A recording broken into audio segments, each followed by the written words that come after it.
Stop trying to balance your combat encounters and start tuning them. Your combat encounters aren't a set of tires. That goes for any encounter, really. They don't need to be perfectly balanced.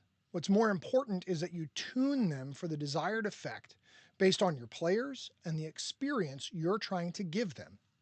This is equally true whether you are running a reactive GM plot driven game or a completely emergent hex crawl. In either case, trying to balance your combat encounters perfectly is a trap that can steal away your precious time and energy. Now, we're not saying you shouldn't pay any attention at all to balance, assuming that your chosen system even provides a balancing system for encounters at all. But trying to make sure your monsters or foes are exactly the right difficulty is often a losing effort. There are so many variables at play that influence how difficult a given combat will be, even discounting the randomness of dice rolls, that even when you think you've got it perfect, you'll be wrong at least half the time. It's a good thing DMs and meteorologists seem to be blessed with job security. Real quick, before I dive any further into this topic, I wanted to introduce myself. I'm Travis with Interaction Games. We're making a new science fantasy TTRPG with strong influences from GURPS, Rifts, and Shadowrun. If you'd like to know more, all the info is down in the description. Discord, links to our quick start, etc. If you enjoy the video, be sure to like, share, and sub. Now, back to it. So if balance isn't where we should put the bulk of our prep effort, what is? It's the play experience that matters. Let's look at a couple of encounters from my D&D campaign to illustrate this.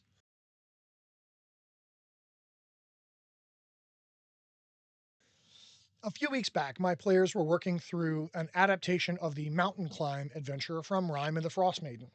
I wanted to explore chase encounters, and so I adjusted the encounter to include an abominable yeti. At this point, the party was level 4, so this monster offers a real risk of a TPK. We're using the 5.5 edition rules. Looking at the XP budget for a party of 5 4th level characters, the CR9 creature XP value is double the hard encounter limit. Here's the challenge I faced. I wanted my PCs to have the experience of fleeing from a creature that clearly overmatches them, but they often punch above their weight class. My players are generally tactically sound, and they are running well-built, fairly optimized characters. So I telegraphed the danger pretty hard, giving the players all that they needed to lean into their character's terror and run, rather than try to stand and duke it out with a monster that would almost certainly mollywop them. The players took the hint, we ran a chase encounter, and it was one of the highlights of the campaign so far. So fast forward to last week. The PCs are entering the end game of this act of my campaign, and they are beginning to gain a little more agency in the world. I'm talking about character agency, not player agency, just to be clear. So far, the action of this act has been more oriented towards events happening around or to the PCs, and they can now strike back on their own initiative. They have entered a dangerous mountainous region and are moving to stop the BBEG's plot from coming to fruition. In their first scripted encounter in the region, they run into the same abominable yeti. This was intended to be a hard encounter that would show the players how much their characters have grown over the past several weeks. By cleverly employing their spells and their environment, they completely destroyed this monster. It worked out better than I had hoped, given the desired effect of the encounter. That's the most important part. If the point of the encounter was to give the PCs a hard fight and drain their resources, it was kind of a failure. But the point was to allow the PCs to feel powerful by defeating a foe they had previously had to run from. So in that regard, the encounter was a resounding success. The key element was that I approached these encounters from a narrative focus first. What story am I trying to tell through them?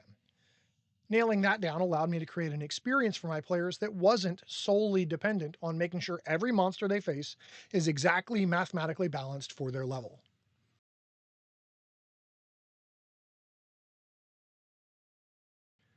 But what if you're playing a more exploration focused, emergent narrative game?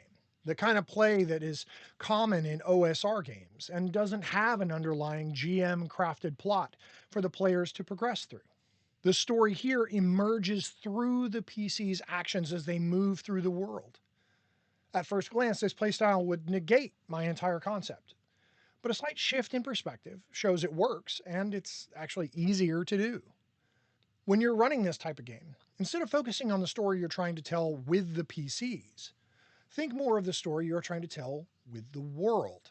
Encounters in this playstyle are often either location based. If the PCs find X dungeon and go into Y room, they will find Z monsters, or they're based on random encounters using a regional encounter table. The tuning here is focused on matching the encounter to the story that will emerge from the PCs choosing to interact with that region. If the general region is somewhat benign, with encounters that might not really challenge the PCs too badly, what story emerges from an unexpected location stocked with real dangers? Why is it there? Why don't the monsters leave? What can the PCs learn about the world by exploring it? What other encounters does it point to? These all provide fodder for the PCs to explore the world further, which is exactly the point of that playstyle.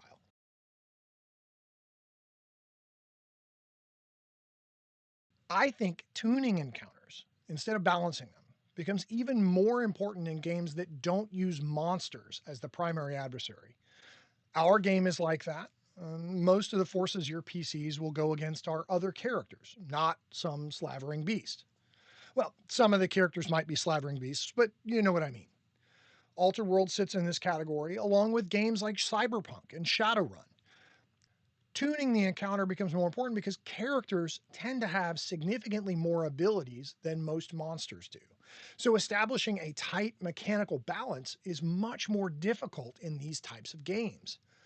Gameplay tends to be better served by closely connecting the foes to the specific scene or narrative and letting their power level follow that design choice. Thank you so much for watching. If you like this video, there's a decent chance you'd like our game.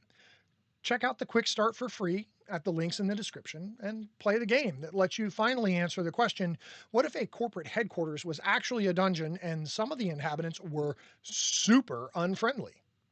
If you'd like to support us here, would be incredibly grateful. Until next time, keep your world altered.